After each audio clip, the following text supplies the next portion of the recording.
आरती अति पावन पुराण की, धर्म भगत विज्ञान खान की। आरती अति पावन पुराण की, धर्म भगति विज्ञान खान की। महापुराण भागवत निर्मल, सुखमुख विगलित निगम कल्प फल। परमानंद सुधारस मय रस, परमानंद सुधारसमय कल। लीला रति रस रस निधान की। आरती अति पावन पुराण की। कलिमल मथनी तृप्ताप निवारणी, जन्म मृत्युमय भव भयहारिणी। सेवत सतत सकल सुखकारिणी। सुमहौषधि हरि चरित गान की। आरती अति पावन पुराण की। धर्म भगति ज्ञान खान की। विषय विलास विमोह विनाशिनी। विमल विराग विवेक विकासिनी। भगवत तत्व रहस्य प्रकाशनी। परम ज्योति परमात्म ज्ञान की।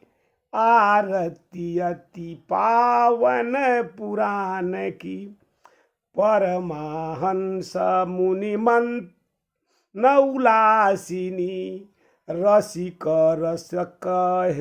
रसिक हृदय रस रस विलासिनी। भक्ति मोक्ति रति प्रेम सुधासिनी। कथाय किंचिन प्रिय सुजान की। आरती अति पावन पुराण की। आरती अति पावन पुराण की।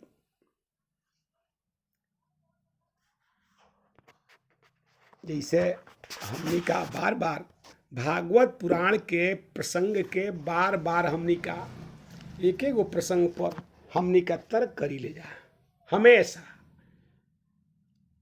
लेकिन इ तर्क करे के विषय ना हो। भागवत तर्क के विषय ना हो। एकरा के मात्र भागवत के नाम कहला मात्र से जीवन के पाप कट जाला।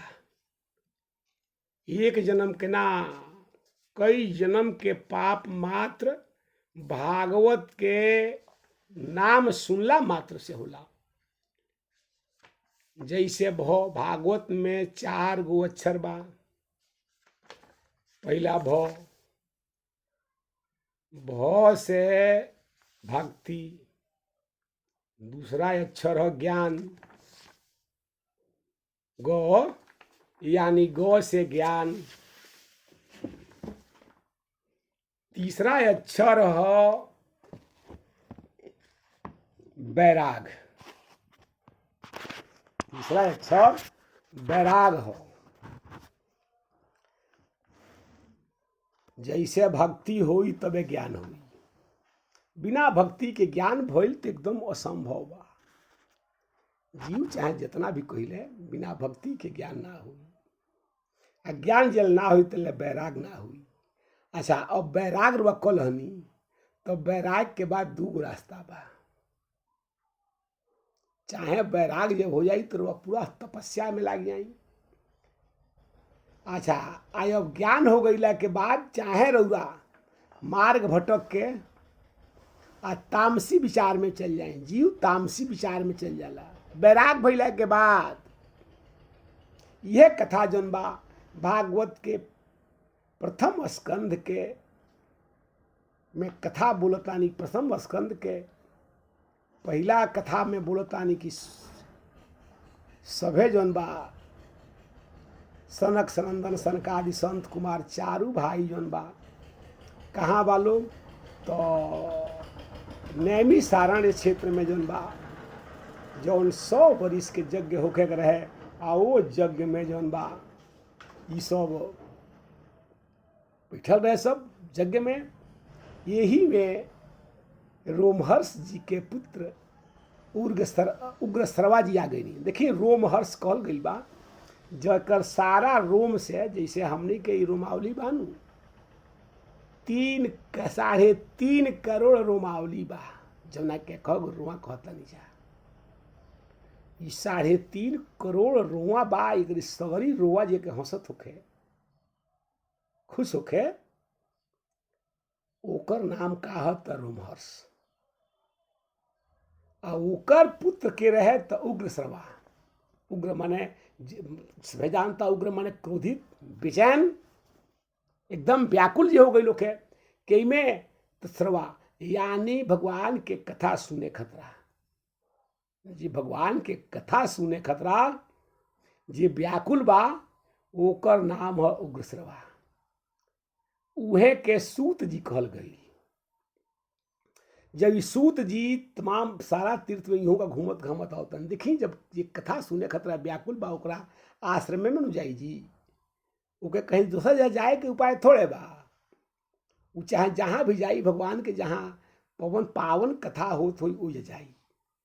तब सूत जी घूमत घूमत, जैसे जब मन व्याकुल होई तो संत के मन व्याकुल होई, व्याकुल मन सबके होला, क्यों ऐसा नहीं जे के मन व्याकुल ना होखे, लेकिन संत के जब मन व्याकुल होई तो कहाँ जाई, तो आश्रम में जाई। देखी दशरथ जी के जन बात, जब जब कोनो परेशानी होखे, जब जब, तो दशरथ जी कहाँ जाई, तो वशिष्ठ जी के लगे जाई। ऐसे कि एक उपाय ऋषि लोग के लगे बा। तभी उग्रश्रवा जी बेचैन रहनी कथा सुने खतरा। तब कथा सुन, अच्छा चूंकि कथा बहुत सुनले रहनी, तो जब यहाँ का नैमी सारणे में गई बानी, सुनने की बहुत बड़ा यज्ञ होता, तो जहाँ यज्ञ होता तहाँ संत पहुँची। ऐसे को जब प्रसाद मिली और भगवान के कथा मिली, कथा अमृत मिली, आ संत के समागम मिली, यानी 3 लाभ बा। आश्रम में गईला के बाद 3 लाभ बा। पहला संत से दरस हुई, दरस परस मंजन रूपाना हर ही पाठ का वेद पुराणा, यानी जब संत के लगे जाई जाई तो संत के दर्शन मात्र एक नाही, देखलो से लाभ बा, सुनलो से लाभ बा, स्पर्शो से लाभ बा। एंगा उग्रश्रवा जी चलनी, तो जब गईल बानी तो सनक सनंदन सनकादि संत कुमार चारू भाई उठे खड़ा हो गए। कल हे सूत जी, रौरा से हमने एक कथा सुनल चाहता नहीं जा, रौरा एक कथा के कहीं ऐसे कि रौरा सारा पुराणन के इतिहास के वेद के सगरी के रुआ ज्ञान हो गई बा। कहनी काहे, तो रौरा इतना कथा के सुनले बानी कि रौरा पूरा कथा के ज्ञान हो गई बा। आ सरकार हमनी के एक कथा के कह ना सकीले जा, ऐसे कि हमनी के बालक हई जा, हमनी का पितामह से ये बात के मांग ले बनी जा, तो सरकार बालक के बात के मानी, आ हमने के बात अगर रौरा कहब तो राउर बात सभे मानी। बड़ा निवेदन कई लोग। एक बाद सूत जी के से पूजा कई। सूत जी से कहल सरकार रौरा ये बताई कि भगवान कृष्ण जी ये अवतार लहनी, आया के जेल में अवतार लहनी, सरकार एकरा बारे में रौरा बताई कि भगवान के आखिर कौन कारण रहे, माता के पुत्र के रूप में प्रकट होवे के रहे, कि गोकुल में आके गोपी लोग के साथे रास रचावे के रहे, आकि कंस के मारे के रहे, आकि भगवान दैतन के वध करे के रहे, कि महाभारत के यज्ञ करावे के रहे, आकि 16,108 गोपी लोग से, रानी लोग से ब्याह करे के रहे, आकि गोपी लोग से रास रचावे के रहे, आकि वृंदावन में गाय चरावे के रहे। सरकार ये बात के हमनी के तो समझे में नहीं आवत कि कौन कौन बात रहे। सही बात बाकी इतना बात जब लोग इतना प्रश्न ऐसे कि भागवत छोट बात बा ना, कहनी आखिर ई कौन कौन कारण रहे कि भगवान इतना करे, इतना अवतार लहनी, ये कौन संयोग बनल कि भगवान आयल बानी तो मानी यही अवतार में नंदो बाबा के पुत्र बन गई नी, एक बेर में यहाँ का 2 गो माता के पुत्र बननी, 2 गो पिता के पुत्र बननी। ऐसा कौन कारण रहे सरकार? ये बात के हमनी के समझ में नहीं आवत। आ एकरा के रौरे बता सकीले, दोसर केहू तो बता ही ना सकेला। ऐसे कि रौरा ये सारा कथा के बहुत बार सुन के आ एक रौरा लगे आत्मज्ञान बा, तो एक बात के रौरा अपना ये बात के बताई, ये बात के कथा के हमनी का सुनल चाहता नहीं जा, तो हे सरकार रौरा एक कथा के बताई। ये सृष्टि में देवता लोग के भी अवतार के भी वर्णन बताई सरकार। भगवान ने इतना अवतार लले बानी, आ सरकार कौन कौन अवतार लले बानी, आ ये अवतार के बताई। आ ये अवतार काहे खतरा कौन कौन अवतार लले बानी सरकार, एकरा के रौरा बताई। सरकार एकरा के सुने खतरा हमनी के बेचैन बानी जा। उग्रश्रवा जी कहनी की ये हम कवनी जानता नहीं, कहले सरकार रौरा ये भगवान के कथा सुने खतरा उग्र बानी, यानी रौरा निरंतर कथा सुनी ले, जहाँ जहाँ कथा होला तहाँ तहाँ रौरा जाइले, जहाँ जहाँ संत के संगम होला तहाँ तहाँ वो संत के संगम में जाइले, जहाँ जहाँ तीर्थ लागेला सरकार उस सब तीर्थ में जाइले। ऐसे ये रौरा एक कथा के पूर्ण रूप से जानता नहीं। तो हे सरकार रौरा एक कथा के कहे खतरा सक्षम बानी, ऐसे कि रौरा लौकिक आ परलौकिक दोनों ज्ञान से रौरा आ ये संसारिक ज्ञान से भी रौरा एकदम परिपूर्ण बानी। रौरा संसार के भी बारे में जानता नहीं, ब्रह्म के भी बारे में जानता नहीं, लौकिक परलौकिक दोनों के रौरा जानता नहीं। तो हे सरकार रौरा एक कथा के सुनावल जा।